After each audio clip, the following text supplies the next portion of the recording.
ازيكم يا حبايبي؟ عاملين ايه؟ يا رب تكونوا كده بخير وبصحة وبسلام. النهاردة هنعمل مع بعض صينية عجة. هنعملها بطريقة سهلة جدا وبسيطة ومش مكتومة، وازاي تسبكيها ويطلع منك لونها حلو ومش مفرولة. هنعملها بالطريقة الأصلية بتاعت زمان. لو عجبك الفيديو حطي لايك واشتركي في القناة وفعلي زر الجرس علشان كل ما انزل فيديو يوصلك على طول.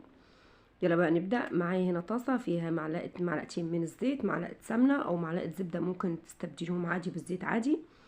معايا بقى هنا بصلتين كبار مفرومين فرم ناعم، حطيهم بقى في الزيت، بس اهم حاجه يكون الزيت سخن، ما تحطيهوش والزيت بارد. هفضل اقلب فيها كده لحد البصله ما تاخد معايا اللون الاصفر الذهبي الفاتح خالص، واوعك تحرقي البصله.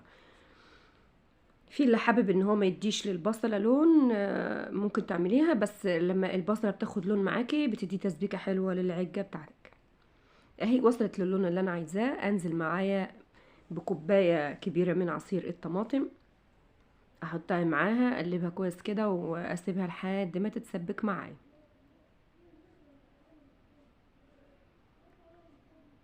سيبيها بقى كده على النار تاخد التسبيكه بتاعتها، ويلا نحضر البيض وبقيه الخلطه بتاعتي.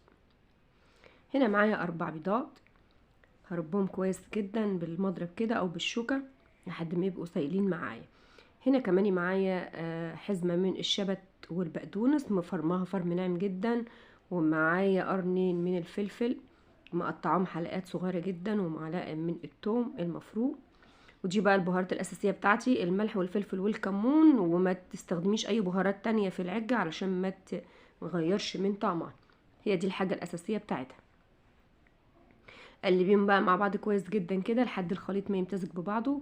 هحط الشبت والبقدونس مع بعض. في ناس بتحط كربوناتو عليها او بيكنج باودر، انا مش بحط طبعا علشان هما بيكونوا حابين انها تبقى منفوشة معاكي. هي كده كده هتتنفش من غير اي حاجة ومش هتبقى مكتوم. خلاص قلبنا كده الخليط مع بعضه. معايا بقى معلقتين من الدقيق هنزل بيهم. حط بقى معلقتين الدقيق. طبعا ممكن لو حسيتي انها عايزه 3 معالق ممكن تحطي، بس انا بنصحك ما تكتريش علشان الدقيق بيخليها مكتومه ومعجنه معاكي وتخينه ومش بتنفش معاكي. هنا حطينا معلقتين بس. هي كده احتاجت المعلقتين بس. خلاص دربتهم كويس جدا. رحت بقى على التسبيكه بتاعتي، خلاص كده اتسبكت وخدت حقها في التسبيكه. هنا بقى اطفي النار عليها واسيبها لما تبرد. ما احطش الخليط وهي سخنه علشان البيض هينزل معاكي، هيبقى ايه، هيتكتل كده وهيبقى شبه البيض المقلي. انا كده استنيت لما تبرد، يعني نص شويه كده. وبعدين نزلت بالخليط. ايدك بقى على التقليب مستمره علشان برضو ايه الخليط كله يمتزج في بعضه. اهي بالشكل ده.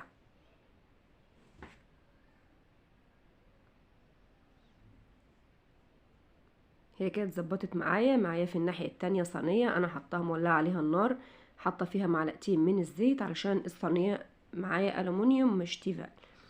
معلقتين 3 من الزيت، بس يكون الزيت سخن. وانزل بقى بالخليط بتاعي كله في الصينية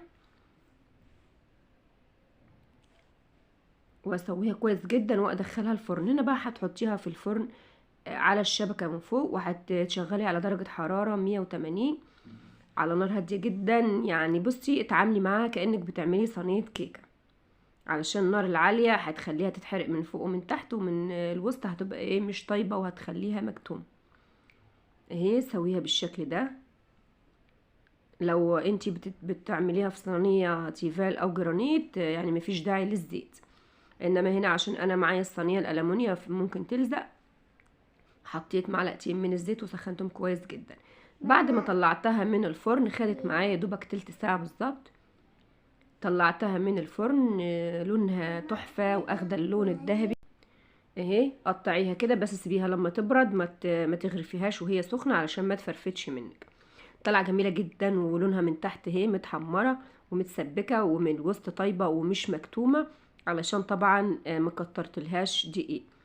ايه بقى قدمناها مع عيش محمص كده سخن طالع من الفرن. معايا طماطم كده بالثوم ومعايا بتنجان مخلل بالدقة وتحفة جميلة جدا، وبالهنا والشفا على اللي يجرب. والسلام عليكم ورحمة الله وبركاته.